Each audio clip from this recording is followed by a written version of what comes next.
Good evening, everyone, and welcome back to the Going for Three podcast. This is episode 39. As always, my name is Percy, or PTP, whichever you prefer. And with me, as always, we got the ALB advocator of buckets, Chris Collins. How we feeling? A little disrespected, but we may get into that. We may get into that. Just a little hot. A little hot. What we gonna talk about? Yep. And I guess going on that realm of topics as far as like somewhat hot news as far as it being broken today. The Washington Wizards and the Los Angeles Lakers agreed on a deal that would send Rui Hachimura to Los Angeles in exchange for, I think picks were involved. Kendrick Nunn and 3 second round picks. Yep, Kendrick Nunn in 3 seconds.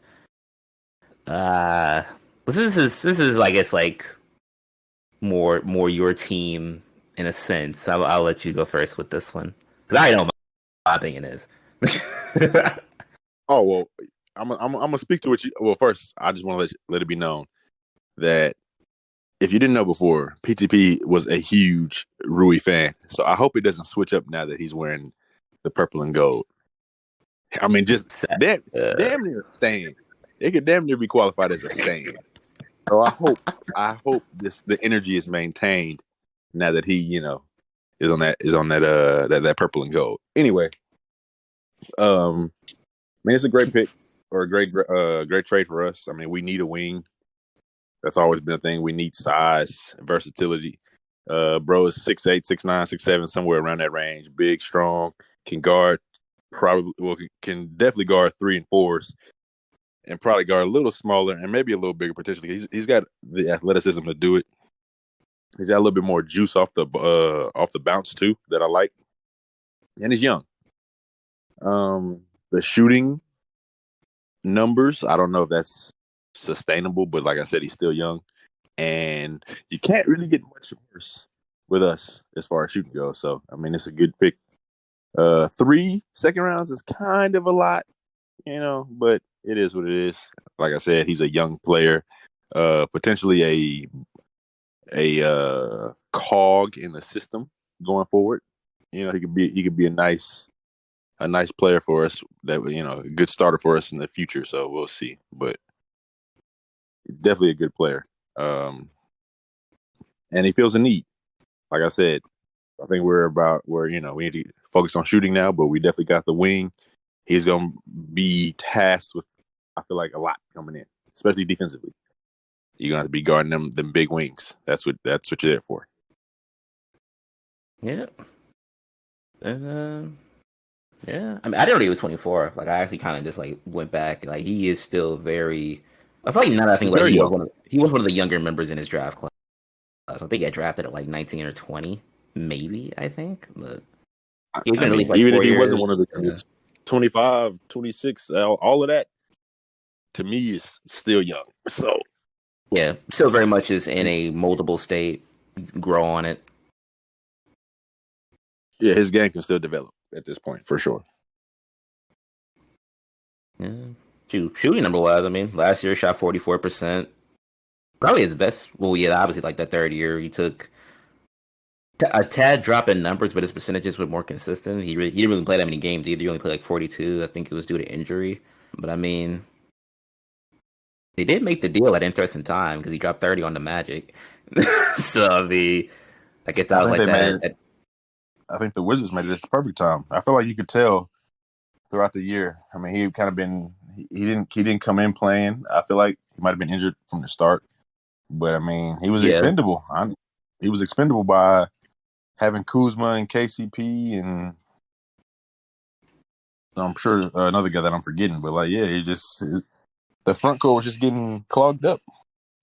I mean, and if you can get an expiring contract and none, and if you can get some value from him, then that's great too. And then also 3 second round picks. I mean, that's good for basically a rotational player for your team at that point. That's what he was for the Wizards. So I mean, yeah, I will say the 3 seconds does seem a little overzealous. I mean, mainly just for the fact of like the Lakers, as far as like their center player, like their main, whatever, as far as like their big guy, the big ticket, like Bron ain't getting no younger. So the seconds, they definitely could have used them seconds to like well, I believe this is over multiple years, like probably this year and probably some other years later, but those could have definitely been building blocks for when the inevitable occurs. But I mean, maybe second round. That's a lot of hope on second round picks. For the majority of them, they don't pan out. So I mean, that's just the truth. yeah, So yeah. Lakers don't Yeah, have. or at least you're like a G League guy that you can like see what like But the I'm J saying Hub dude. the Lakers don't have a spectacular track record of developing players. So I mean, when you look at that, it becomes even more irrelevant for those second round picks. I just say it was kind of rich from a standpoint of one player that's basically on the bench is getting 3 picks and a player. That's where I'm coming from. But them second round picks ain't really gonna turn out to be anything. At least not on the Lakers. Like, at least for them, yeah, for them at least, it's not going to Might change get anything. drafted and go to a different team and then develop.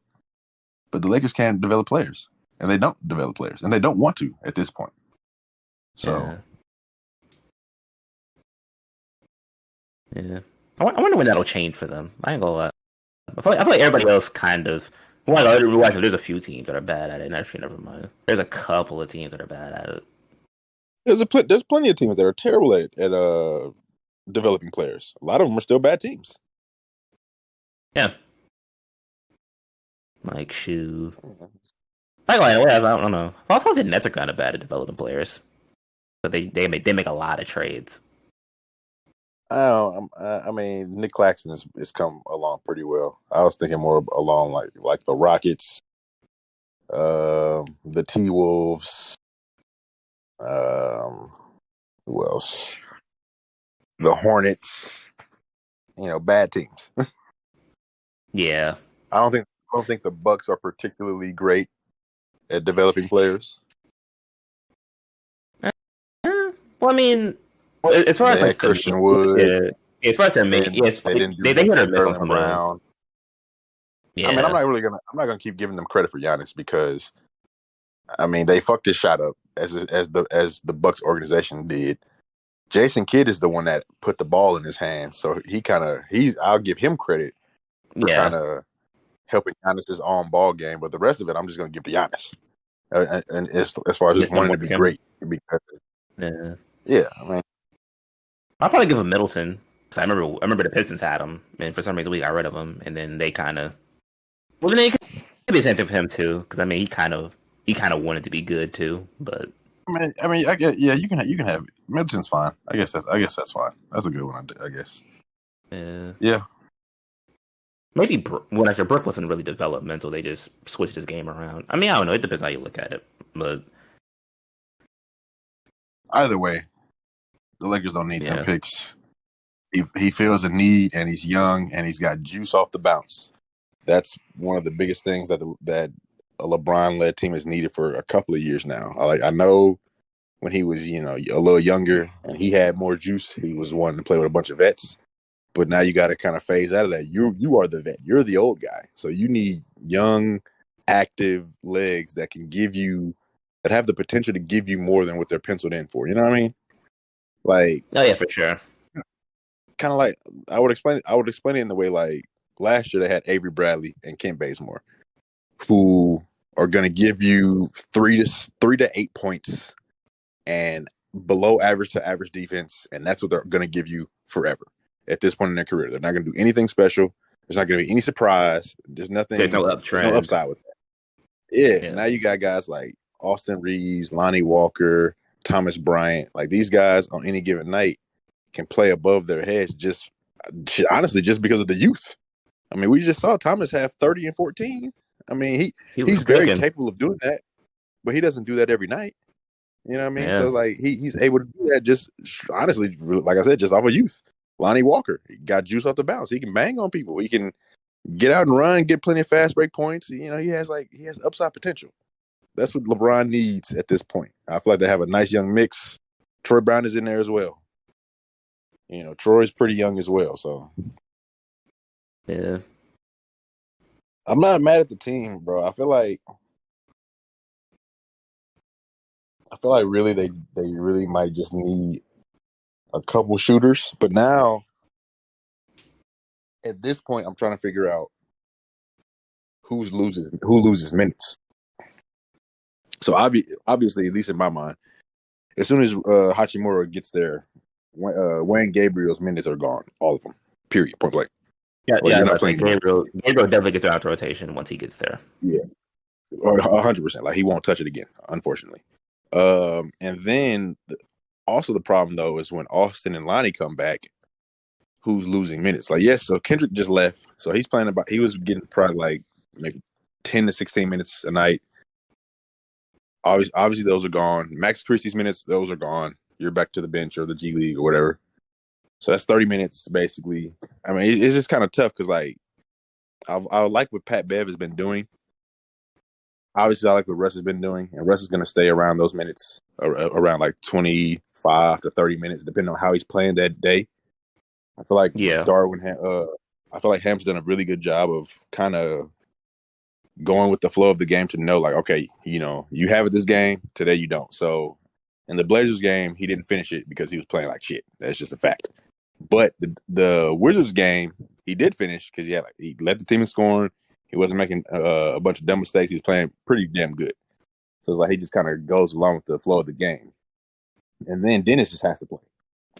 Like that's just that. Dennis is a good spark. Dennis, you have to keep Dennis engaged because Dennis has a habit of losing aggressiveness. But when he's aggressive, when Dennis is aggressive, it turns this team into something completely different, to another level. Honestly. And that was his biggest knock, honestly, when he was with the Lakers the first time. It's like, okay, we have LeBron, we have AD. Dennis, you have to be aggressive. Like you're that third guy, or you're expected to be that third guy. You know, be that guy. Yeah.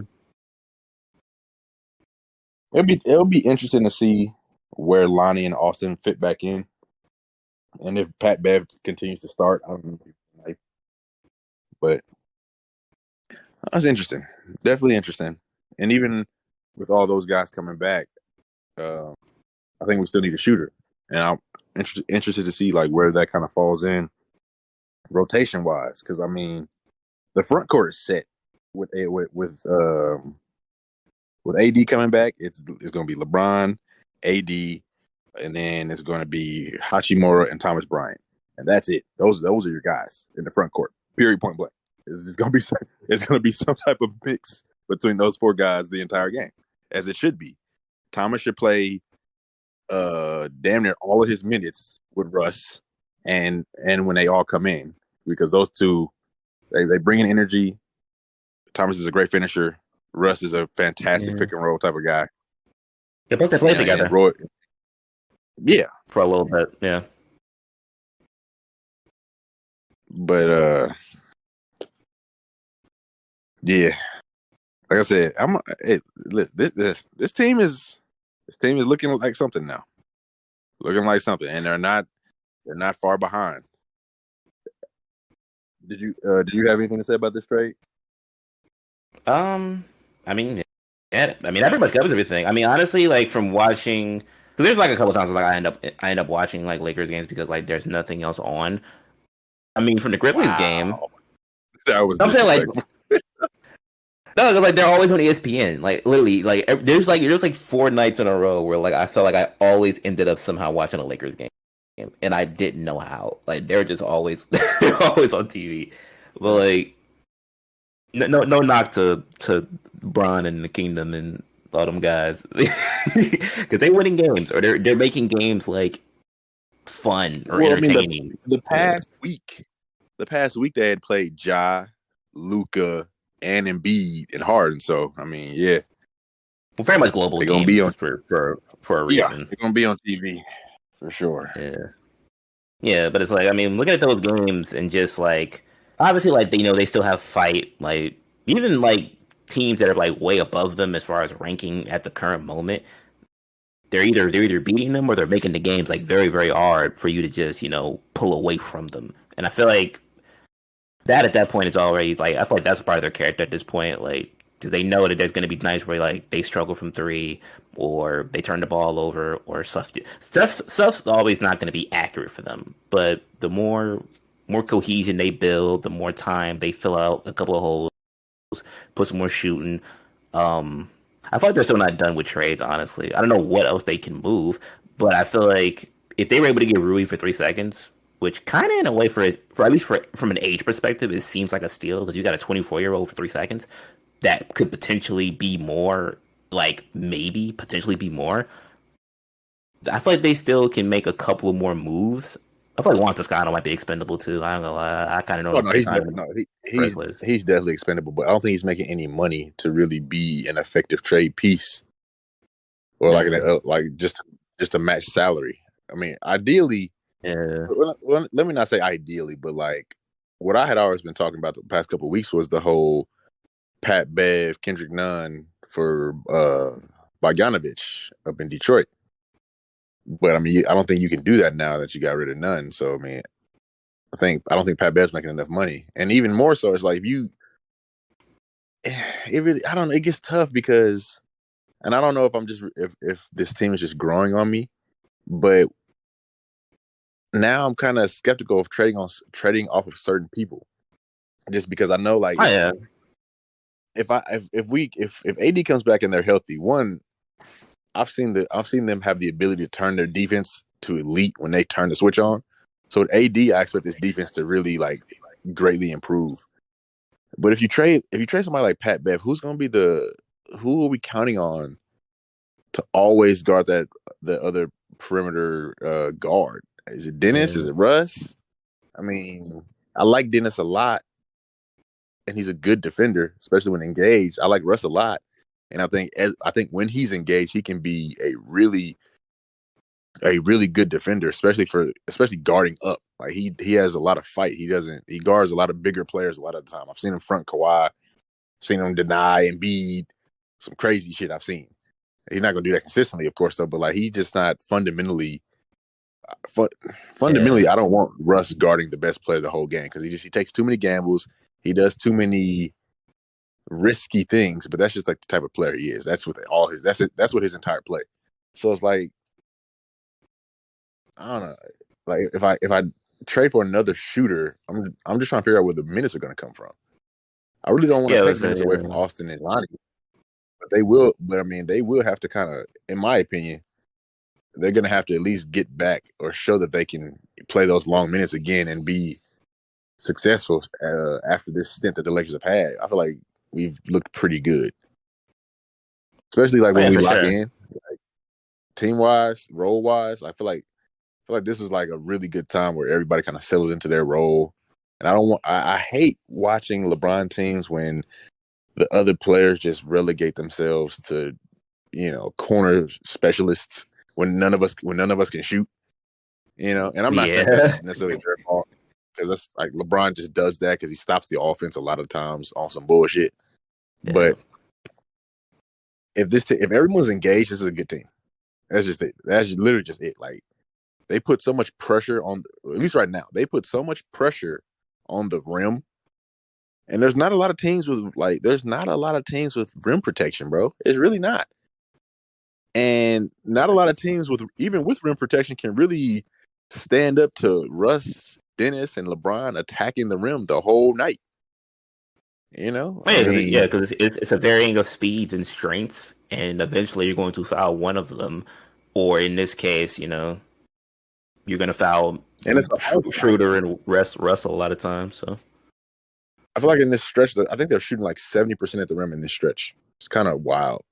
It's a wild percentage, and I think like they're close to 40. They're close to like 50% of their shots during like this stretch. I feel like is at the rim. Crazy like numbers. So I don't know, man. I have great expectations. With everybody coming back. We got, like I said, we have Austin coming back, Lonnie coming back, AD coming back, and then with the addition of Roy coming back, this team should really fit in nicely, and we should really see what they're able to do in this next stretch. Just because, I mean, right now, bro, we're we're what, 20, 22, and 25? 2 games out of what, the 6th spot? Yeah, Listen, definitely climbing up. I mean, all They it got the takes Clippers is next, so bro. By this time next week, we could be, the conversation could change dramatically. I'm not joking. Like by this time next week, let them win them. Let them go on another win streak. By this time next week, and they're the 5th seed or the 4th seed. We're gonna be having a different conversation. We're gonna be talking about something that people don't want to talk about. We're gonna be talking about how somebody into the MVP race, and they don't want to talk about it. I'm just saying. Bro's averaging damn near 30. So on 50 plus percent shooting, and damn near 10 rebounds a game, and like 8 assists. It ain't too far from a Jokic stat line. I'm just saying. he for sure doing a lot. But yeah, I mean, I feel like if you really look at the West in general, there's a lot of guys that are coming back from injury on various teams that I feel like are going to make this second half stretch of the season very interesting. A lot of teams that are kind of fighting for a playoff spot are getting people coming back from injuries and things like that. So, I mean, I know we just talked about the Lakers coming back. I already spoke about AD and the trade, and I'm sure there'll be other trades coming soon. But even more so, like, you know, we got the Suns who have been missing CP3 and Devin Booker for hellas. Yep, You know, just got Paul back. Mm-hmm. And they had been on like a hell of a slump. Honestly, they looked pretty trash. I'm not gonna lie to you. Yeah. Depending on who they played against, they looked very, very bad. Yeah, and it was just like, I don't know. It was just nice where it's just like, how did this team? Is this the same team that was in the finals a couple years ago? It was just bad. You know, I mean, Aiden was still out there, but it wasn't. It didn't look great. They're really relying on. Yeah, but like really throughout that stretch, it's like I said, like, cause shoot, I didn't know that Bridges. I think they said Bridges had 20 plus points in the last 5 games. So it's like they had to lean into him. Cam Johnson, even though he was still working back from his hand injury, I think. Like defensively, he's taking on like a shift. I ain't gonna lie. I feel like he's really getting into like that 3-and-D, that 3-and-D mold over the stretch of just them trying to like hold off until they get Booker and Paul back. I feel like at that point, like Derek definitely not going to be a 7 for long. And then plus it's so hard to tell with the Warriors because like Steve Kerr keeps doing experimental lineups where he sits everybody down and then Jordan Poole goes for 30, and then the next night it's like I'm supposed to just look at this team and be like, yeah, once Curry's shoulder is fully out of the sleeve and Clay realizes he can shoot again, they're right back in the picture. It's like I don't know. It's Well, for me with the Warriors, I was actually listening to another discussion, and they brought up some interesting points that talked about how like the what's the word I want to use? They're just really reliant on Steph right now, just because one, Andrew hasn't been that great, but he's been kind of in and out of the lineup all year, dealing with injuries and things of that nature. he hasn't been Clay healthy. can't really create it. Yeah, Clay can't really create his own shot, and obviously Jordan can, and I think that's why he was inserted into the starting lineup, just because you weren't getting a lot from Andrew. Clay's been good. Definitely started off slow, but I think he's been good as of late. But I mean, with Jordan Poole in the starting lineup, it defensively, they're getting it's cut. just it's not a match anymore, and more so, and mainly because you can't hide Steph on defense. Not that I think that you necessarily need to at this point of his career. I think he's a little bit better defensively, but you want to keep him fresh on offense. But with Jordan Poole on the court, I mean, he's not. Listen, He's just not great on defense. That's just what it is. I don't know why. He's gonna have to work harder as far as like I feel like he plays more lanes when you throw Poole in the lineup because he has to make up for the fact that like Poole every once in a while can get his hands up, but more often than not they're gonna target Curry. Yeah, they're gonna target Curry a decent bolt because he's still small, but at the same time, for the moment that they try to pick on Poole, somebody got slide over. So. But I mean, even when you saw, when the Nets played them, I think it was yesterday. Kyrie's going at Curry. Making him work on defense just because. I mean, Poole's just not. He's just not equipped to do that. And I mean, we saw in the previous Warriors teams like that player would be somebody like a Klay Thompson who's still there, or like a Andre Iguodala or like a Sean Livingston. So then it's just like, okay, we got these two guys. Like somebody you could throw out there and really like, okay, if I put him next to Steph, the defense won't falter. I mean, it's not about not defense. I mean, well, yes, yeah, that my mistake. I heard that a different way, but yeah, the defense won't falter. But mainly, we don't want Steph having to guard the best perimeter player. That's just not a success for us. He has too much offensive responsibility. I mean, yes, he's well conditioned, probably one of, if not the most well conditioned athlete in basketball. But you still don't, I wouldn't want him committing so hard on both sides of the ball, especially in the regular season. Like, that's just not something he's done his whole career. So, like, I don't know. I don't want to wear him down, especially for the playoffs. But like, that's what it looks like they're going to have to do. Like, they're going to have to put a lot of pressure on Steph Curry, a lot of pressure on Draymond defensively. And now, since they put themselves in this hole where they're 10th in the West, like, you can't cruise to the playoffs no more. Yeah, you can't cruise. Like, every game is important.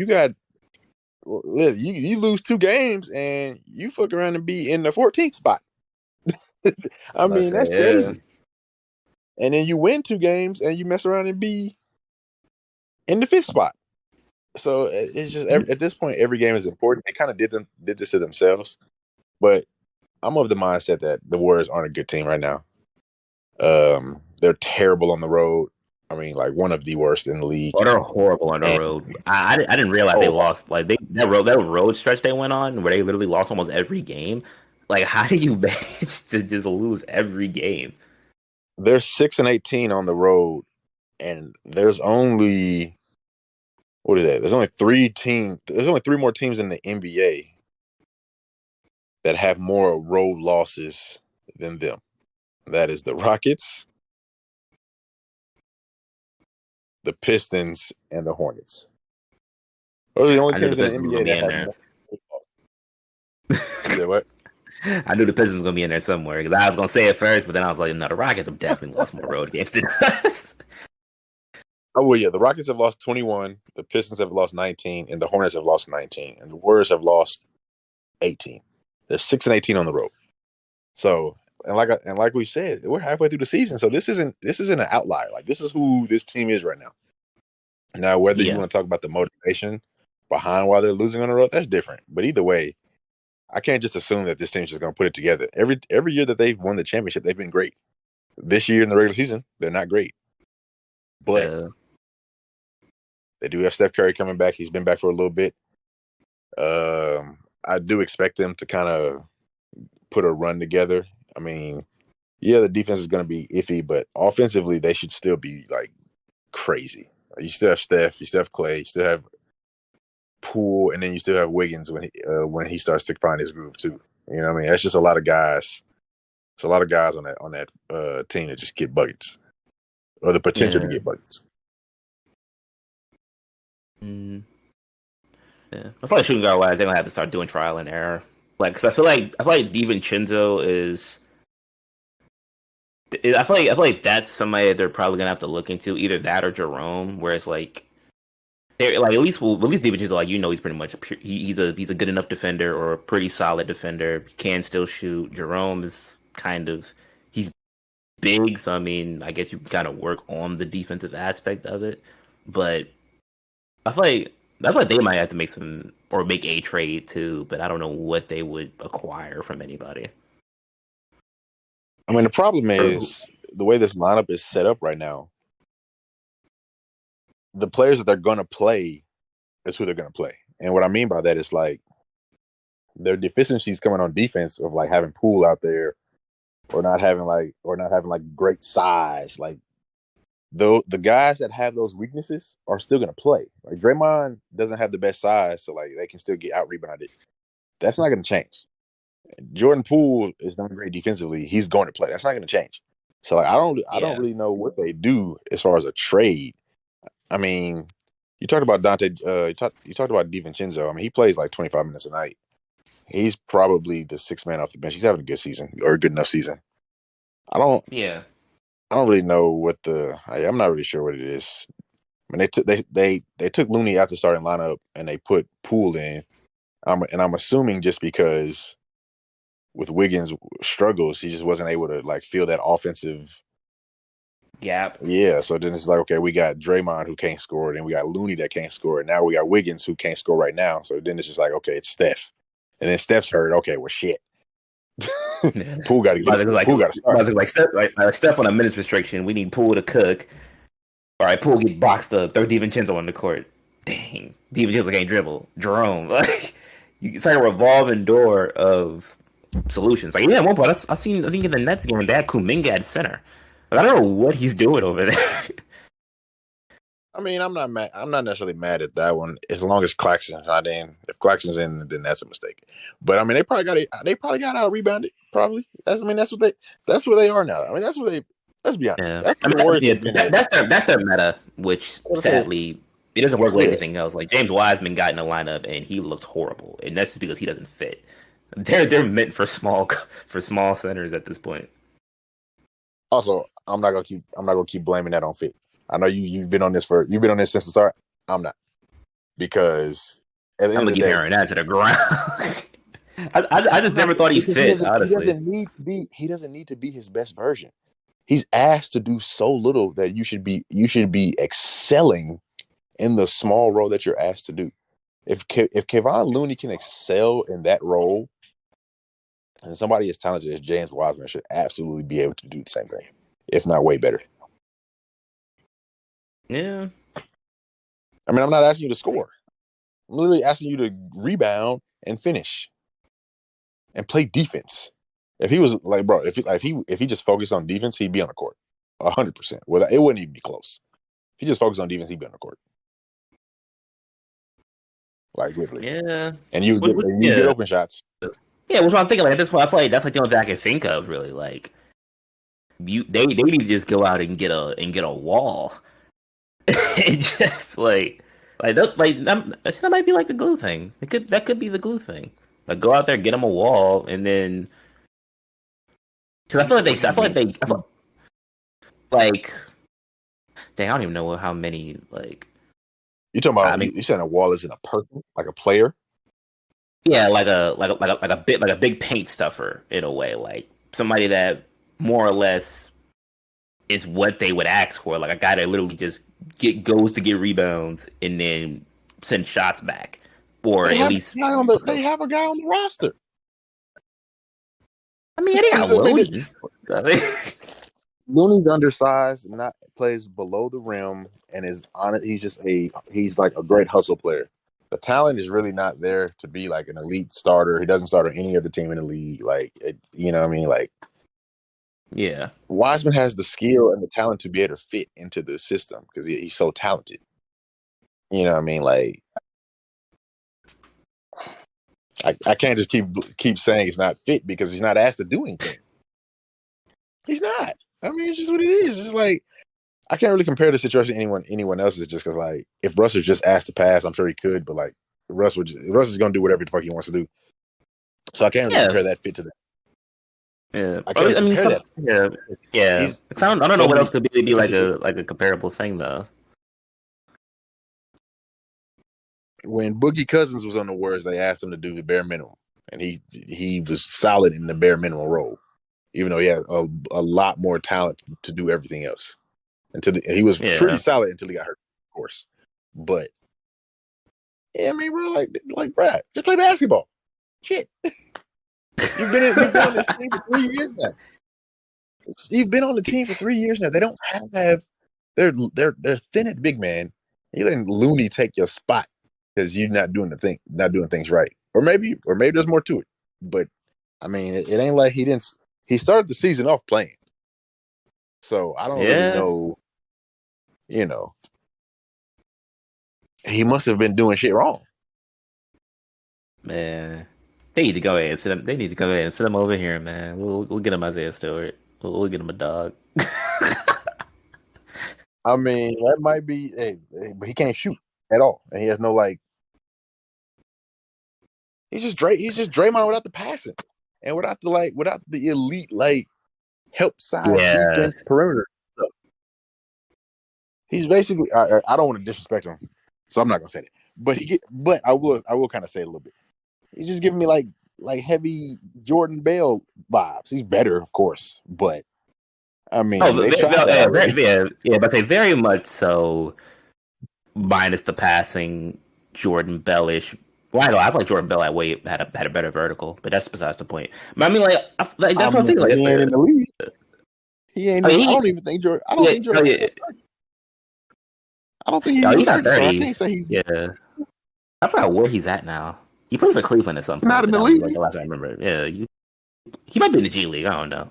Half them got to be in the G League at this point. But yeah, I feel like that might be the way they got to make.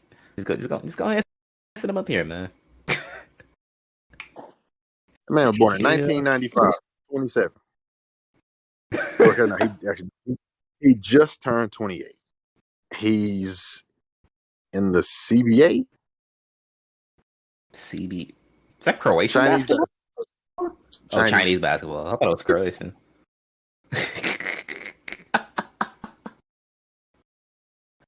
Nobody playing for Beijing. The Lakers. I mean, not the Lakers. Shit, I'm thinking about the purple and gold. The Warriors. Hey, they gotta make a push. It's gonna be tight, but they got Steph. They got a bunch of guys. We'll see what Steve Kerr does. You think they need to make a move? I'm not as sold on it, but something needs to shake. Yeah, most definitely. For sure. And then who do we got now? Talk about the Lakers. Who else has got guys coming back? We got the the Pelicans, I guess. But yeah, I mean they're still in fourth, but they have been struggling as of late. I mean they're on a 4-game losing streak. They're 3-7 in their last 10. So there was the report that Brandon Ingram was in a 5-on-5 or practicing in 5-on-5s or whatever. So I mean that's probably good news to mean that he's ramping up. So they'll probably get one of their guys back. I'm not sure when Zion's going to come back, but I mean he wasn't out for the year, so I know he'll probably be back at some point during the regular season. So I mean for them, I think really what's important for them is just to get those two on the court together before the playoff. Yeah, as long as they can kind of like build back up that that structure that they had before, as far as getting Zion involved in them hard roles. Then defensively, I feel like defensively they're still solid, but it's just that their scoring isn't as consistent when you take out like a BI and Zion. Zion like a guy that's at the bucket, can constantly get to the bucket, get to the free throw line. Ingram's just an all around shot creator. You put a lot of bulk on McCollum, but I think Murphy does a little bit of scoring, but I mean it's not to an extent to where it's like, all right, that it holds off for the time being. No, for sure not. I mean, Murphy's a solid player, but just responsibility wise, I mean, you're missing 20 plus per game a night scores in those two. So, and then obviously you're just missing like a lot of elements to your team, like you said, like the pressure that Zion puts on the rim and on the paint, and then Brandon Ingram's just all around game as far as that game that kind of resembles that of an elite wing. That's very important. I mean, I mean, they've got guys to like keep them afloat during this time, like you said. I mean, sure, her Valanciunas has also been pretty solid, of course, as well. Gerardo's been good too. I mean, they've got guys. They're deep, but Yeah. I I feel like mean, we're just really saving obviously, them though. Honestly, when it comes down to it, hmm?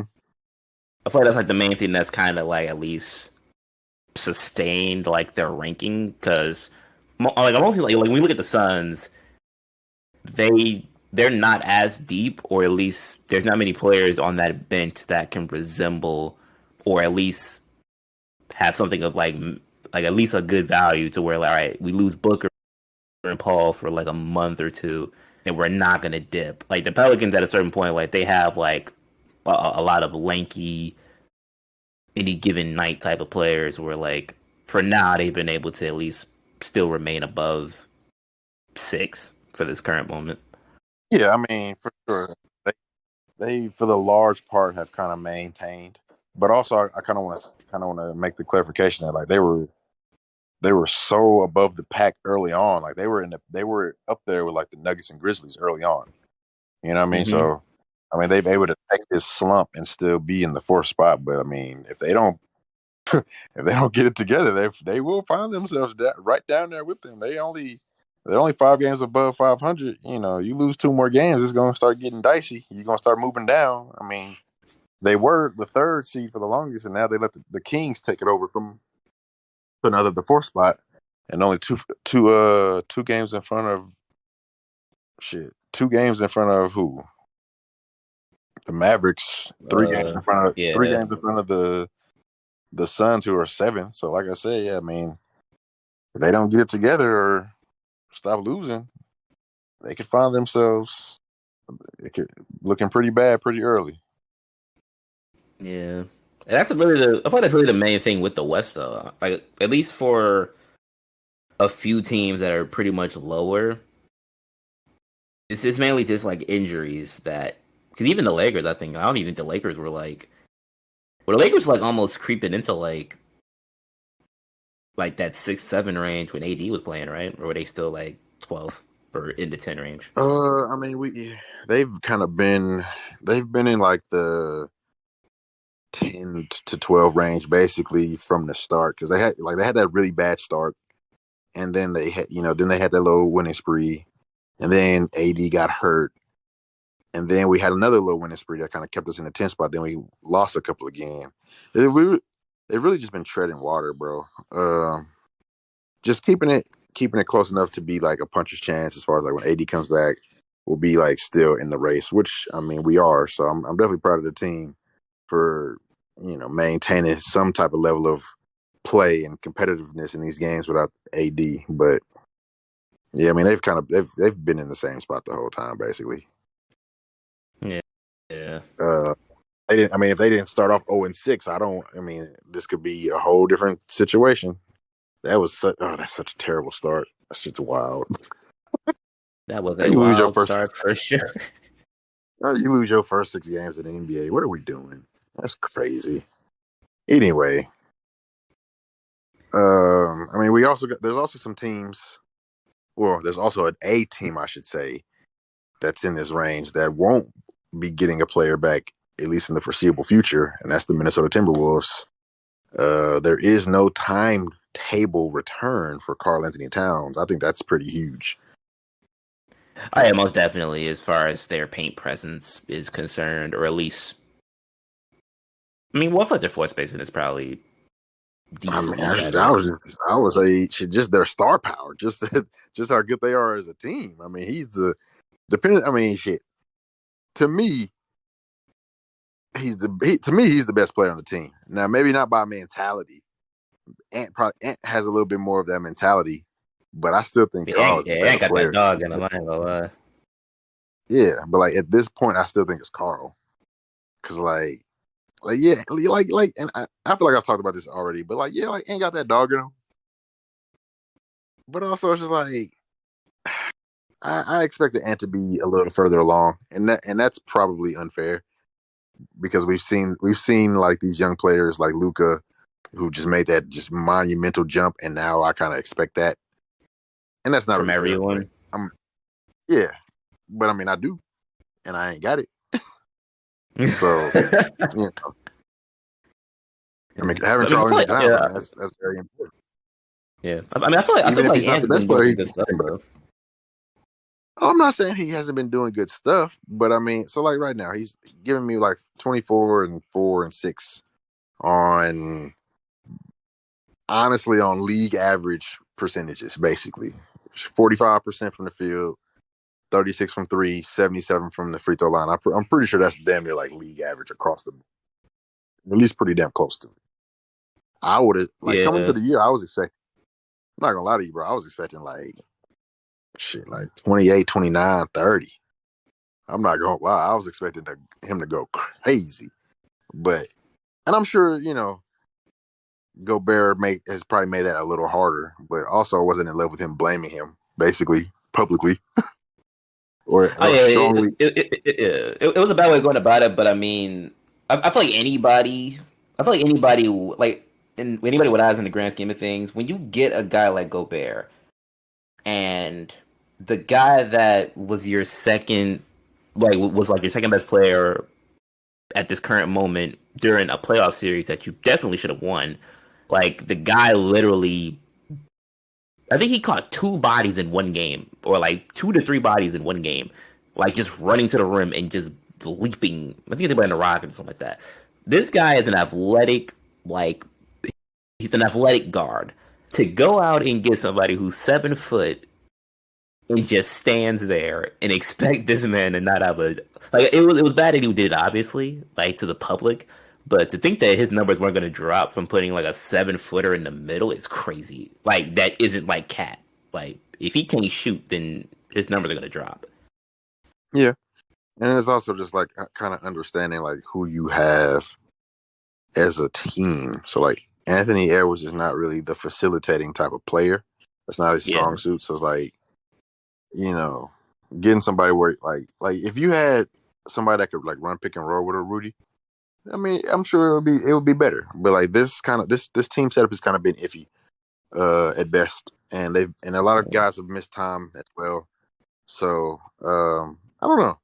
I mean, Russell's been playing well, but I mean, I don't think he's enough to really push the envelope for any particular situation. But even then, I feel like he might get moved, or at least like they're like at least internally they're thinking about moving him just from a just from a construction standpoint.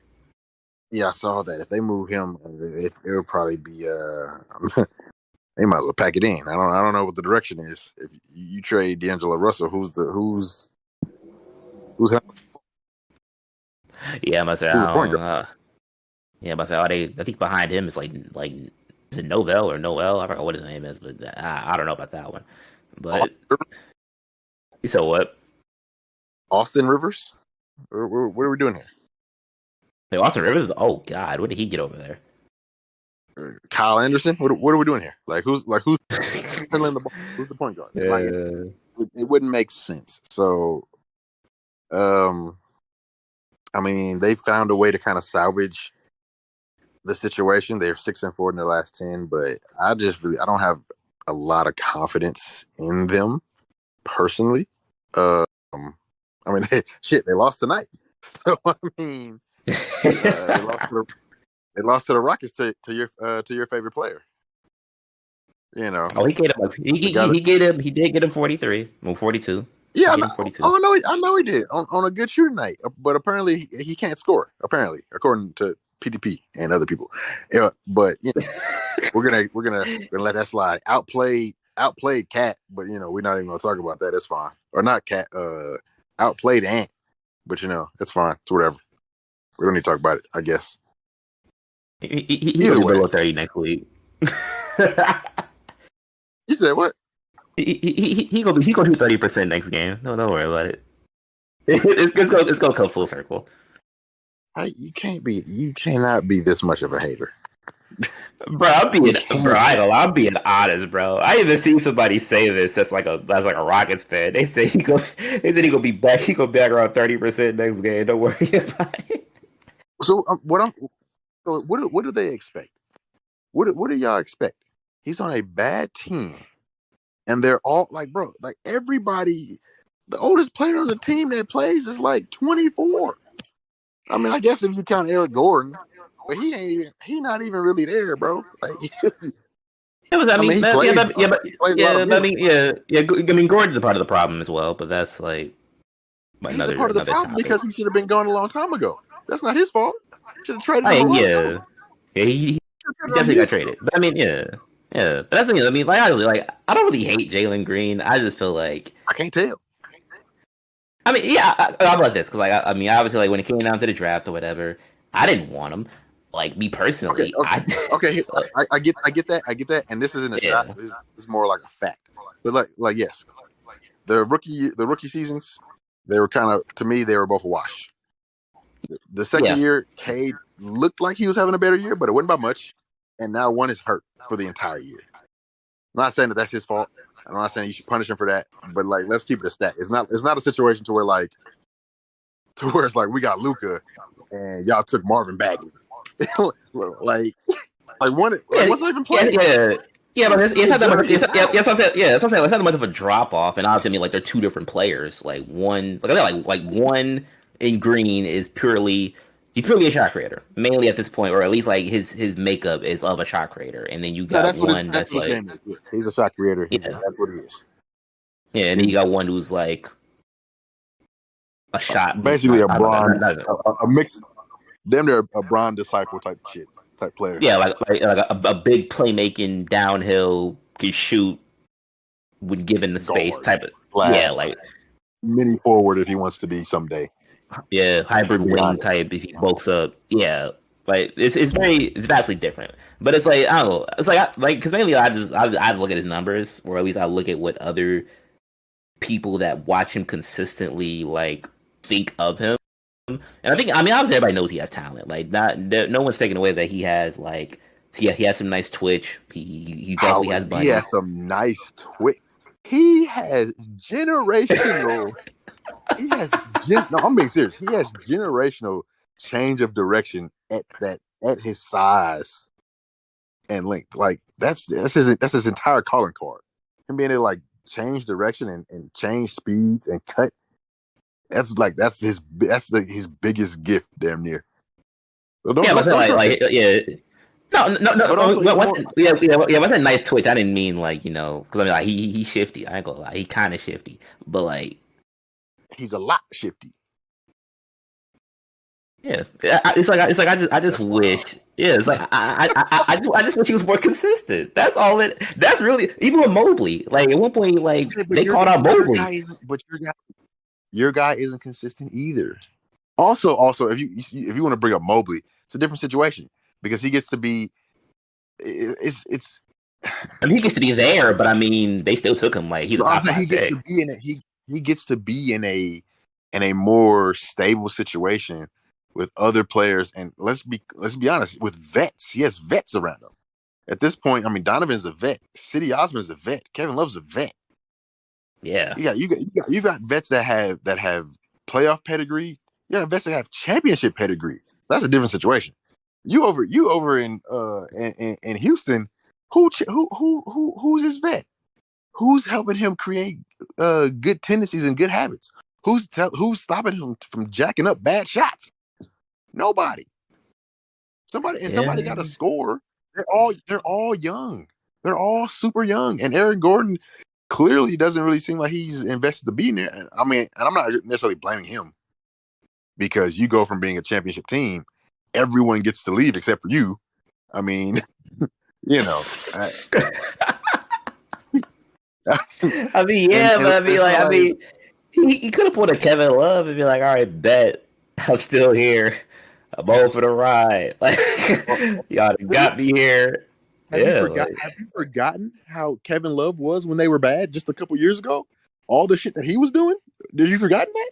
Because I mean, he was depressed, but then he said it wasn't about the team. But it was a no. It was a lot of stuff. Yeah.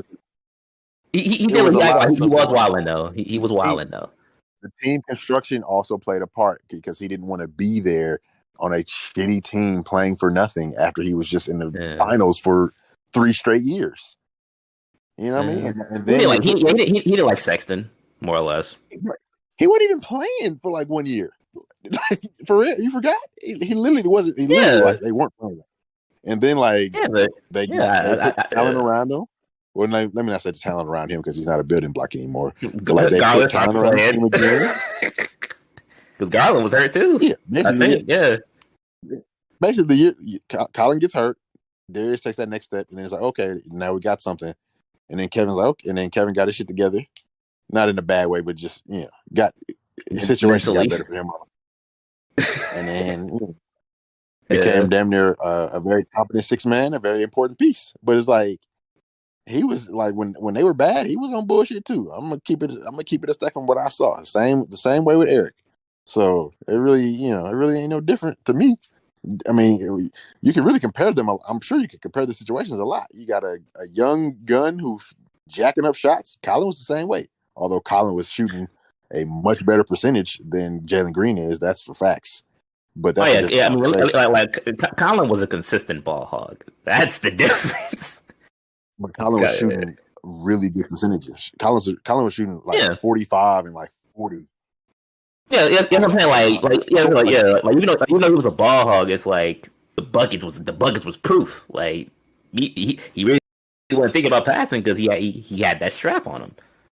It's like Green has all the makeup in the world to have like a very solid scoring like upside, but it's like you don't score 20 in this league just for no reason. I'm gonna keep that. I'm gonna not there. It's not empty. I don't believe in empty. It's not empty, but it's like if you think about it, like it's like you got 16. He go from 16, he explodes for 30. Next time he plays, it's 9 points. Then it's 26, 27. Okay, it's 2 in a row. He didn't play the Clippers. Then he had 23 on the Lakers, 41 for the Hornets. Drops to 10. Saying he has a bad shooting night. What do you want him to do? Keep jacking up shots? So if he starts off like 1 for 8. You want him to just get to 6 for 25? Like, what are we doing here? Like, he's like, if it's in the flow of the game and he doesn't have it, he's making the decision to play more passively. Try to get his other teammates involved. Be more of a decoy. He's just not just gonna keep jacking up shots. I don't really consider that an indictment on him. If Jalen Green wanted to get to double digits every night or even close to 20, I'm sure he could. He can put up enough shots. Nobody's stopping him from shooting the ball. That's the problem. But that's also the situation. That's my thing though. I feel like at that point with that team, like I feel like Kevin Porter, like him and because I got West Coast team too. Him and KPJ are almost too much alike, but KPJ's just shorter. I disagree wholeheartedly. Their games are so different. And but say Green's more fundamental, like as far as like I said, like that generational movement and stuff. But I feel like KPJ is also a chucker. He shoots the ball, but one is much more of a facilitator in his play style. Yeah. Like KCP is a facilitator, and that's what they've been trying to make him. And that's what he was. And I thought they had been playing well together off of each other until he got hurt. Jalen Green, especially because of how he shoots the ball, or at least how he projects to be able to shoot the ball long distance wise, he can play off the ball. I mean, that's what I assume. But I mean, it's like they're a bad team. So it's just like it's hard to judge anything until they themselves get better. Okay, I mean, but like, what do I like? Do people just want him to stop? If he has a bad shooting night, you want him to stop shooting? He's gonna have a bad shooting night. He's a scorer. He's a shooter.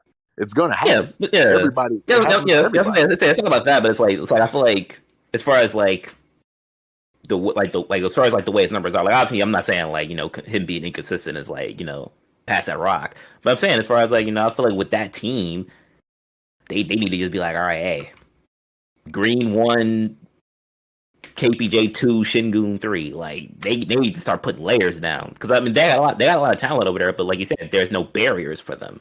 It's just guys. It's just guys out there hooping. Or no, not Green. Porter is hurt. Also, until Porter gets back, of course. Yeah. Not gonna go to 2 young players who neither has really established themselves as being better than the other and be like, this is 1, this is 2. You don't know as an organization. The Timberwolves didn't deal with Cat and Ant. We've been arguing for 2 years whose team this is and how they gonna play. That shit never really goes down that way. Like players have said that already. Like players don't go into and like, oh, you're the one and I'm the two. Like you just play basketball and we play each other's strengths. And it may be inherently said or inherently like implied, but it's not said. And like, it's not verbalized, but like you go off that eye test. Who putting up more buckets? Okay, so based off what you're saying, who's putting up more buckets? Between Porter and Green? There's only 2 players. Well, yes. The single in the conversation. Okay, then. So then what? So then he should be taking shots. So if he's taking shots, he's a young player. He still has to develop. He's going to have off shooting nights. It's okay. Not everybody going to turn into Luka. I don't need to be Luka, but I mean, he can at least be SGA. You do understand that. Okay. One. So wow. One, SGA is like in his 4th or 5th year, if I'm not mistaken. This is SGA's 5th year in the league. That's one. Yeah. 2, SGA got drafted to the Clippers. Stable organization at the time. Doc Rivers, vets all around. Then SGA gets to go. He goes to OKC. He gets traded to OKC. If I'm not mistaken, Chris Paul was there. That was his first year. That was Chris Paul's year with OKC. So he's got, and also once again another stable organization. Sam Presti. You're playing with Chris Paul. You're playing with Dennis Schroeder, Steven Adams. These are vets. You know what I mean? Like after you already got to play with another, like Doc Rivers, like it's different situations. And I mean, if we want to talk about, excuse me, I mean, I can't really talk about percentages because I feel like that kind of goes into that whole situation. But I mean, all I can say is that they're different players. I mean, what do you want? Are you asking me to say if I think that SGA is better? Of course he is. I mean, but they're not even. No question in that. Yeah. Yeah. Why would I compare the two? Like SGA's 24, Jalen Green's 20. Like it's his second year. It's his second year in his 20 season. Like he's young as hell. Also, SGA's damn near a superstar. SGA's 30. They shouldn't even be brought into the same sentence. It's not the same category. A much more applicable comparison would be Ant, if you want to say that. But I mean, obviously, Ant's better than Jalen too. Yeah, but also, I think he's close. I feel like he is closer to Ant in numbers, though, or somewhat close. I mean, yeah. I mean, Ant is averaging 24. Jalen Green's averaging 21. I mean, but obviously, Ant is shooting way better. And Ant is only shooting league average. Like Jalen Green's percentages aren't great. I get that, but once again, Ant gets drafted to a team. Let's just keep it a stack. It has talent. Like, yeah, they had that pick, but they still had Carl. They ended up getting D'Lo. That's talent. That's young. I mean, listen, man, y'all gonna appreciate Jalen Green. Appreciate him, until he turns out to be a bust. And if he's not, then keep your mouth closed. Hey, I mean, because the scoring. I said the scoring outburst that he's been putting up. Obviously, it's not many bums that are gonna drop 42 in an NBA game. It's rare. There's no bums that are dropping 42 in an NBA game. Yeah, the most you'll see is like, no offense, but like Trey Lyles. Like at one point, no one thought Trey Lyles was going to be giving anybody 20. I think he had 24. Like random moments, as developing time goes, you might get a 20-point burst. It's not many average players that are giving you 42. So I do know like there's good and there's upside. Also, let's put into context, even off of that, like you brought up about Trey Lyles, had that 20. Yeah, he's averaging 20. Like, yes, I know there's a lot of guys that's doing that. I get it, all that, blah, blah, blah, blah. But, like 20 is not there's no fluke here. Like yes, he's inconsistent. I will give you that. But he's also a young player. most young players are inconsistent. Trae Young was inconsistent. Luka wasn't, but that's Luka. Like Luka, I feel like with Trey, he got his out in the summer league though. Like in the summer league, he was horrible. He was inconsistent in his first year too. He didn't really put it into fruition until like midway half the season, and that's when he made the rookie of the year race like competitive. But like it wasn't. He was struggling as well. And even then, like there's not guys that's gonna be like Trae Young. Like Trae Young is very well on his way to a Hall of Fame career. Averages 28, 29, 10 assists a game, can lead a team to the playoffs, been to the Eastern Conference Finals, went 6 with Giannis. No one wants to talk about that. The fact that Trae got hurt. If he got hurt, we might be having a different conversation. That's a hard conversation for people to have. I get it, but it's a possibility. You know what I mean? Like there's like everybody for the injury too. He was cooking for the injury. Like everybody's not going to be these guys. These are superstars. These really are top 10 level talents in the league right now. You know, there's a couple guys that are still in there based off name, but like, well, I mean, Luka's in everybody's top 10 now, but like Trae should definitely be really close. But I know he's very polarizing for a lot of people for some reason. But either way, yeah, I mean, the Jalen Green disrespect has got to stop, bro. It's actually wild. It's actually pretty crazy. Why do you hate him? Let's get down to the root of the. Actually, never mind. I know the root. Actually, what do you mean with this hate thing? The root of the issue is one. He said he said something bad about Detroit. I get it. 2,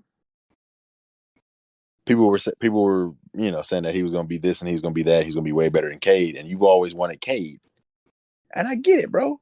I get it. But listen, but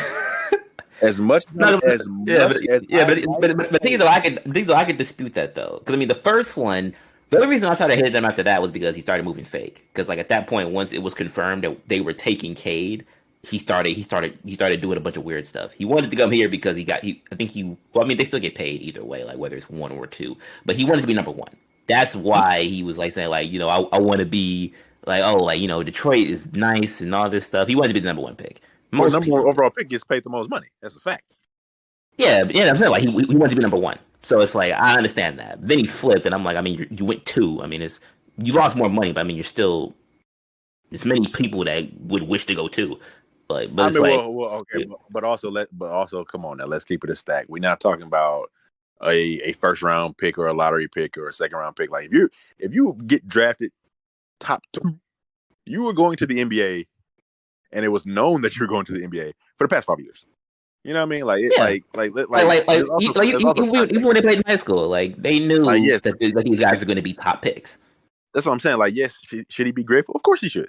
But I mean, he's known. He's worked hard enough. He knows what it is. He knows how nice he is. He knows that he's been going to the NBA for the past 5 years. So at that point, we're past that point. Like, I want to be number 1. I think I should be number 1. And I can't say he's incorrect.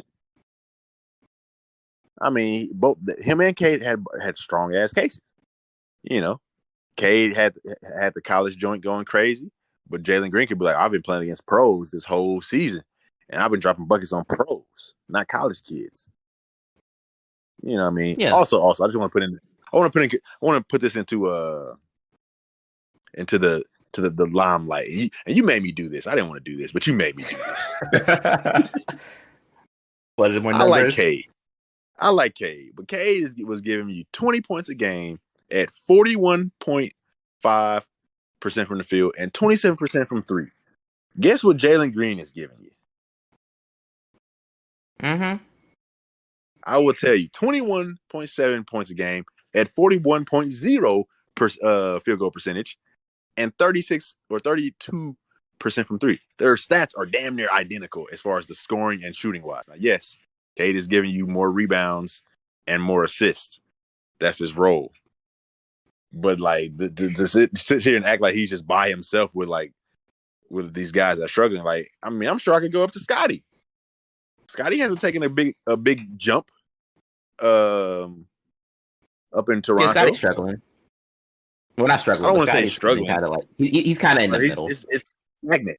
It's stagnant. Yeah. But I mean, he's on a different team with a lot of more established vets and guys that are still very good. I get that, but it's just more so like he's not gang busting either. He's a good player on a middling team right now. Who else? Evan Mobley. I'm pretty sure is Evan hurt? No, he just came. I think he's been playing, but he hadn't really exploded until their last game when they played the Bucks. He had 38. So 15. He's at about 15 and 9. So not too much different from what he's done previously. My entire point that I'm saying is like nobody from this class like is really like blown up. They're all good players, or even Franz. Franz is doing good down there in Orlando as well. But like they're all good players, sometimes they take time, bro. Like a sophomore slump is possible. It can happen. It might be happening. It might be happening for Jalen. It could have been happening for Cade. It's okay, man. We can't be quick to give up on these guys just because they don't all turn into Luka. I don't think like I ain't gonna lie, like more or less for me, it's like it's not really like I'm comparing them to, I guess, like how you say like Luka and Trey, because I mean like those like was just like. But I feel like we're inherently doing it. I feel like we do it in sports now, is in general. We see these young guys who establish themselves early and have success, at least individually, well, bare minimum individually early, and we start to compare every other young prospect to that example. And it's not really fair. It's just like, like Jalen Green is like, you can talk about the percentages. He's still giving you 21 points a game in his second year. He's only 20. I mean, shit. Yeah. I mean, like Luka was giving me 29. I get it. But listen. If Luka wins rings and does exactly what he's doing for the next 10 to 12 years, he will be a top 10 player. He's unstoppable. Yeah. Like that's not even a hot take. If Luka literally goes out and gives me 2 rings, he don't even really need 2 MVPs, but like, you basically get what I'm saying. Like he's on a different type of trajectory. Like there's a couple guys every generation that could arguably be in the top 10 consideration. There's probably only one guy every generation that could realistically be in that GOAT conversation if everything goes the right way. You know what I mean? Like, LeBron, every few decades you get somebody that like transcends. I mean, I don't want to say every few. I feel like it's everyone. Every 10, one guy. I feel like, or every 5 to 10. I feel like KD was there until he took the route that he took and kind of threw him off of it for perception wise. Perception wise, in that era. I mean, KD, Steph, Bron, Kobe, Tim. Like these are guys that could be you get in that top 10, and all of them are or very close to it. You know what I mean? So and Luka's that short list. There's nobody else in this class or this era of Hooper that I think is in that same conversation. Jason Tatum's not in it. I'm sorry, he's not. You can't be in it if you're not better than Luka, and you're not better than Luka. You know what I mean? So that's I ain't gonna lie. There's more people that are probably gonna be on you for that than the Rockets community for me talking about Jalen Green. And that's absolutely fine. But listen, I'll stand on that. Like Jason Tatum is an amazing player. He can be top 10 right now. Sure. He's not better than Luka Doncic. I'm sorry. I mean, I watched the same guy. We have to keep it consistent. You know what I mean? Yeah. So we can't we kind of dogged KD for getting swept by the Bucks, and then we praised the same Steph that beat that team. And then we shat on KD some more for getting swept by the team that Steph beat. You know what I mean? So in the same breath, I gotta say that I watched Andrew Wiggins guard Luka Doncic, guarded him pretty well, but didn't shut him down. He still got his buckets. I mean, he might have shot bad at some games. He still got his buckets. I saw Andrew Wiggins guard Jason Tatum. He shut him down. I mean, it was bad. He was sitting. He was sitting. I mean, do Celtics fans honestly believe like it? I always like to do a switch like that's it's an easy way, although it may not be as nuanced and slightly lazy, but it's an easy way to kind of talk about the comparison. If I put Luka Doncic on that Boston Celtics team, Steph is not beating that team. I'm sorry. The Warriors are not beating that team. I'm sorry. Yeah, I get. I mean, you want me to say it out loud? Because I can. Luka Doncic, Jaylen Brown, Al Horford. It's almost like when I put Luka there, every other name that I say gets better. Like they're a better version of themselves with Luka. It's crazy. Luka with Jaylen Brown, oh my goodness. Luka with Al Horford, oh my goodness. Luka with the Time Lord, oh my goodness. You see what I'm saying? Like it gets better. Yeah. Luka with Brogdon? Crazy. Oh my goodness. Exactly. So it's just like and I mean Jason Tatum couldn't do the same thing with that Mavericks team. Well, at least not this one. Maybe last year when they had Brunson, they probably that'd be interesting for sure. But like this team, no. Yeah. People confuse the fact that Luka is not as good on defense, but he's improved greatly on defense this year. That's a fact. He has. And it's just like, I don't know. I mean, I do know, but I don't know. You know what I'm saying? Yeah. At the end I say all this to say, and I'm ranting at this point. I say all this to say, Jalen Green's a bucket. Have some respect. Have some patience. If anything, you could have your young players and try to develop them, or you could let James Harden come back and gut your entire young team and take all your salary cap space. Yeah, I ain't gonna lie. Harden with Green now, kind of crazy. Can't even lie. Disgusting. No, that sounds like buckets to me. I ain't gonna lie. That sounds terrible. So Passer Harden with Jalen Green wouldn't go crazy. If it's 20 and 12 Harden with Jalen Green, that might be a nice duo. I just think that Jalen Green in a right offensive system and with the right offensive coach can get to him. Here's the thing: they're not the same player at all. Different styles, all of that. When I look at Jalen Green, almost like how I look at Andrew Wiggins right now. To where it's like when Andrew got to Minnesota, the talent was there. It was clear as day. It was there. And Andrew definitely more than Jalen Green. Andrew had superstar like credentials. Like still damn near top 2, top 3 most athletic people on the court at any given time, period. Can get his own shot.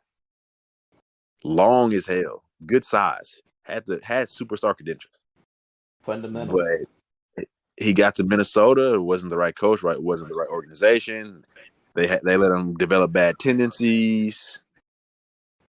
And it was too late.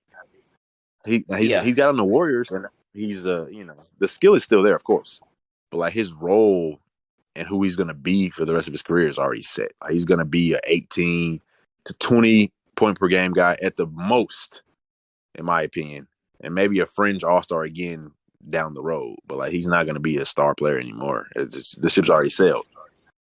So at that point, it's not really in the nature. Yeah, exactly. So like that's what I'm saying. Like I want somebody to get to Jalen early. Get him right, get him in the right offense system, make the most of what makes him great. Play to his strengths while also kind of developing his game, and that's more of an organizational standpoint too. But yeah, man, honestly, I can say the same shit about Cade. To be honest, I don't know too much about y'all organization, but I know Casey's ass. No, like Casey's ass. if Weaver wasn't our GM, I wouldn't be a fan anymore. I'm gonna get up. Like I go out, like I low-key, even before Halliburton went to Indiana, like I was gonna be a Pacers fan, but then we started getting Cade, and then like I started to like rearrange my priorities. But I mean, I can't agree with you on that though, as far as a Pacers fan. That's I don't know.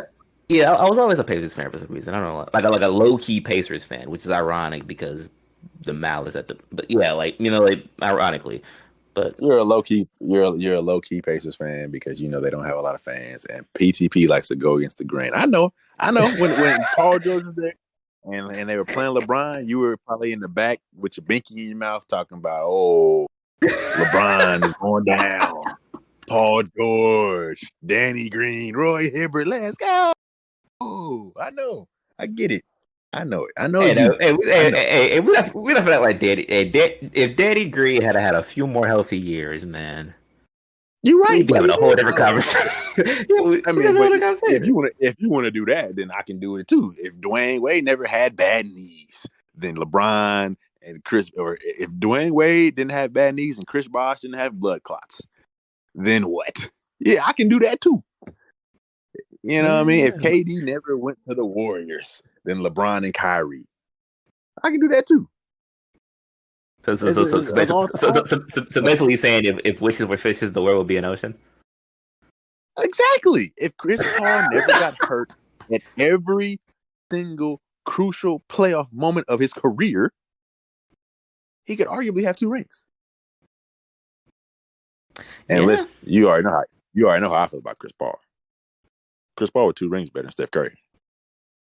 But I can't say that no more because Steph got 4 and Chris Paul has none, so I can't say it no more. Yeah. In spirit, though, in spirit, he's up there. Oh, top 5. And I don't even debate anybody about it no more. I don't even debate it. I don't. Top 5. I don't debate people no more about it. Yeah, but if we're looking past the rings, then I mean that's stamped. I don't have to look past the rings because there's not a lot of point guards that have rings as the main guy. I mean, there's Magic Johnson, Magic Johnson, and then there's Steph Curry, and then there's Isaiah Thomas. Everybody else in that range doesn't have a ring as like the main guy. Steve doesn't have one. John doesn't have one. Jason has one with the Mavericks as an older player, although he was important. He wasn't a role player, but he wasn't the focal point. Yeah, like he wasn't the same. Like it wasn't like Nets Jason Kidd. You know what I mean? So like I don't really have to look past the other ones. And I don't. I like Oscar, but I don't. That's a little too far back for me to put him over a modern day player, in my opinion. Gary doesn't have any rings. Jerry, I don't include as a point guard. I know some people do, but I mean, shit. Even if he did, I'm still gonna take Chris because I see modern day basketball. And yeah, that's it. That's about it. I mean, Russ is in my top 10 point guards, but he has absolutely no case of that high. So, yeah. Either way, if and buts. If Carmelo Anthony went to the Bulls instead of re-signing with the Knicks, it's all type of shit. Yeah, all so it's a lot of hyperbolic chamber mix-ups that the rabbit hole could entail to. Also, shame on Melo. Shame on you. Shame on you, Melo. If you really had a chance to go to Chicago during that time, shame on you for staying in New York. Shame on you. I feel like now, if Melo could go back now and look back at himself and be like, "Would you make this move?" He would have definitely did it. Derrick Rose, Jimmy Butler, a good Pau Gasol because he was hooping in Chicago. People really forget that's like he'll be remembered as a Grizzly and a Laker, but I'm pretty sure he was a 2-time All-Star in 3 years for Chicago. And then you add Melo to that. Yeah, I'm gonna have to check. I think he did have some good years in Chicago though. He was doing some stuff. He was great. You talking about Powell? Yeah, Powell. Yeah, he was. I'm pretty. This is just me looking off the dome before I look it up right now, but I'm pretty sure he was an 18-10 guy. Oh yeah. 2014 was 18-11, and then 2015 was 16-11. Yeah, he spent 2 years in Chicago, and in 2 years he was an all-star. 18, yeah, like you said, 18-12 basically, then 16-11, and then the second year he's got less points, but he's giving you damn near 4 assists a game and 2 blocks. He's throwing dimes. Like, come on now, oh goodness. Can we talk about what? Can we real quick? This will be the last point. Yeah, at least for me. Can we talk about why the league has decided to blackball Carmelo Anthony once again?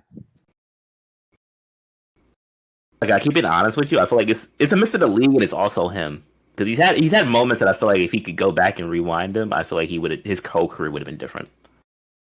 I mean, but that's not a good enough reason in my mind to stop him from being in the league right now. We can talk about whether he be in a better position to have won a championship or anything like that. That's fine. But why is he not in the league right now? He's being blackballed. Yeah. For whatever reason. You can't no one can look me in my face and tell me that DeAndre Jordan, although different position, deserves a roster spot over somebody like Carmelo Anthony. You can't. Yeah. You cannot. It's impossible. There's nothing that's going to convince me that should be that. You know, I mean, you got guys like, bro, like you got guys like Rob, like, no disrespect to these guys, but like, just you got guys like Robin Lopez deep on somebody's bench. You got guys like, Frank Kaminsky deep on somebody's bench. You got, what I mean? Like, there's a lot of guys. Yeah, Frank Ntilikina has a job. I mean, Frank can play defense, so I'm not going to. And he's still younger-ish. He's like probably 27 or 28. But I'm talking about like old vets that are just on benches that don't do much for other teams. You know what I mean? Melo was just in the league last year, and he was shooting the lights out. Shot like 38% from three on like a lot of attempts, and he's giving you like 15 points a game.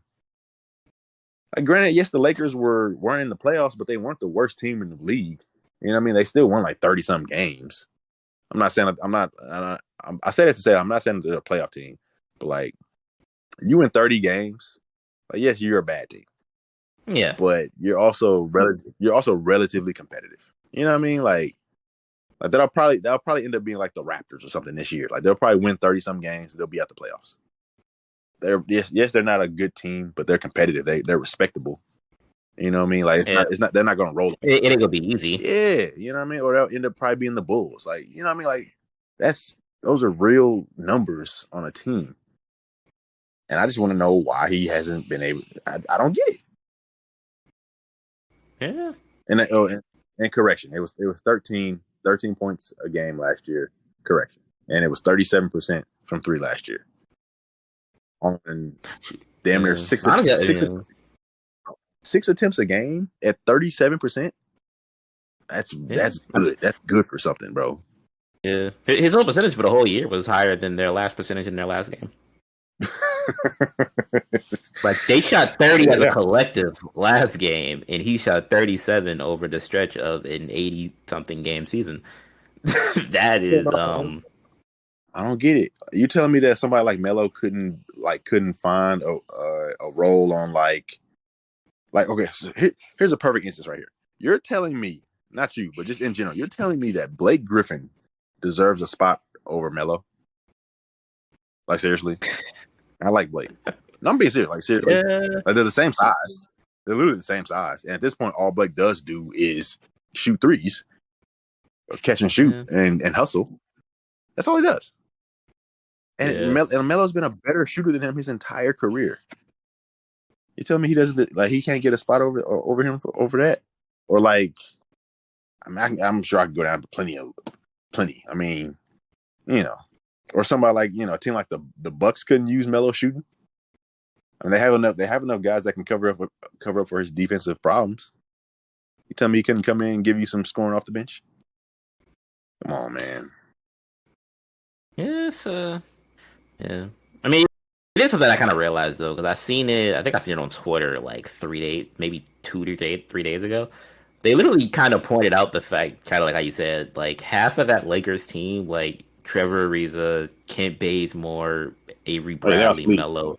Yeah, like none of those guys are playing like anywhere. It is kind of crazy. Like, I feel like obviously some are more worthy than others to still have a job. Well, yeah, all those other guys.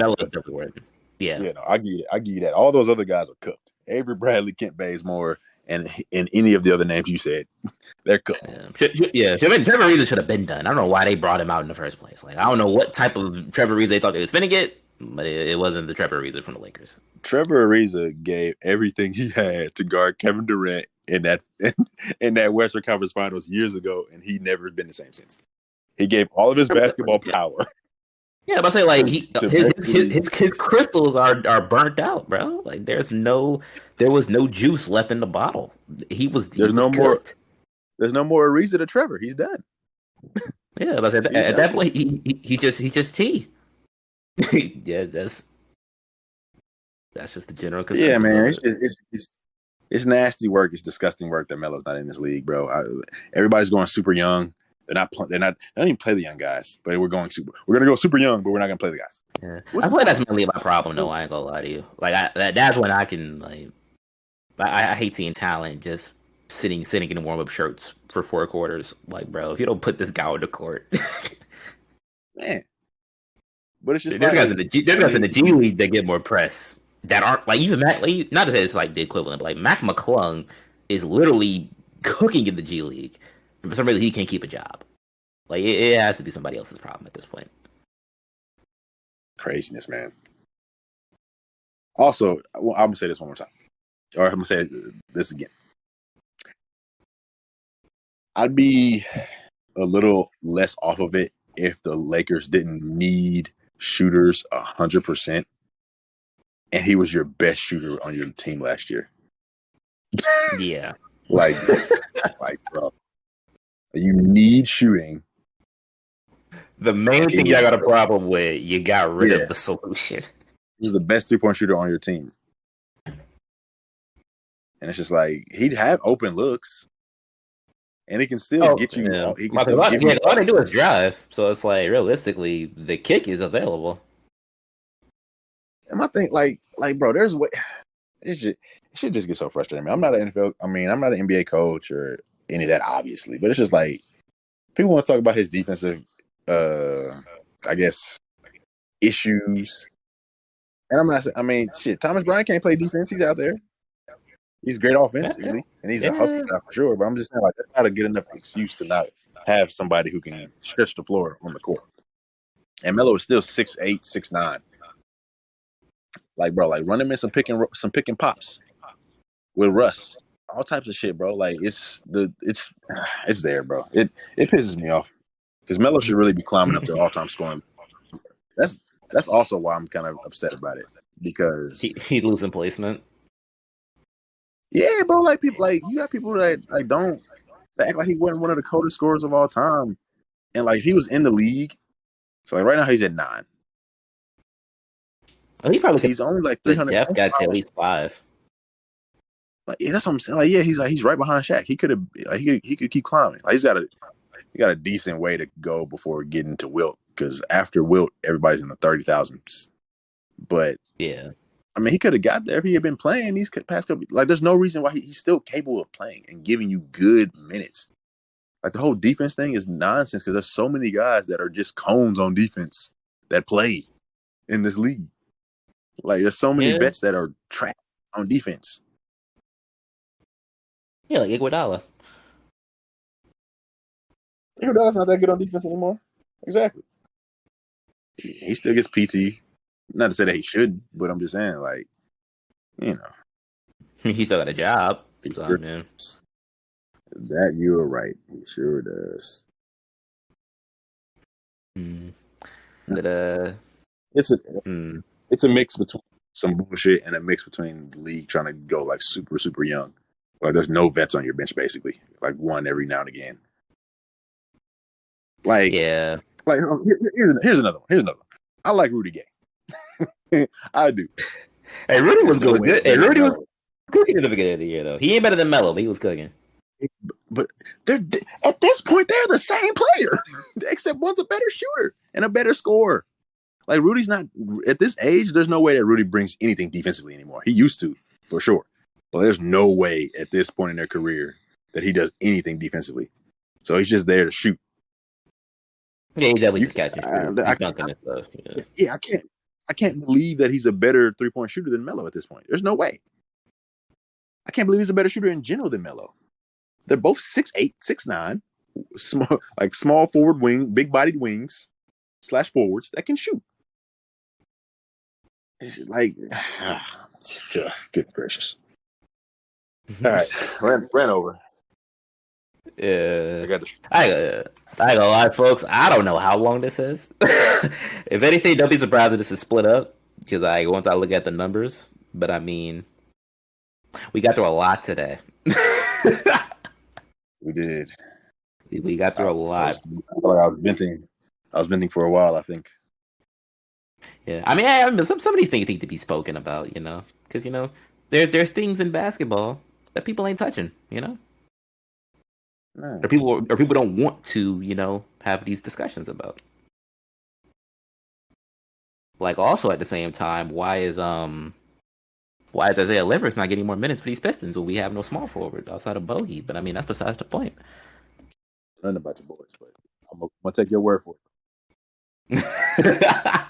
Yeah, another time of another day. But yeah, appreciate you guys for listening once again. Like I said, depending on how long this is, I might be one tomorrow and one next week, and then just break it up in that way. I don't know how I'm gonna do it, or just part 1, part 2, something like that.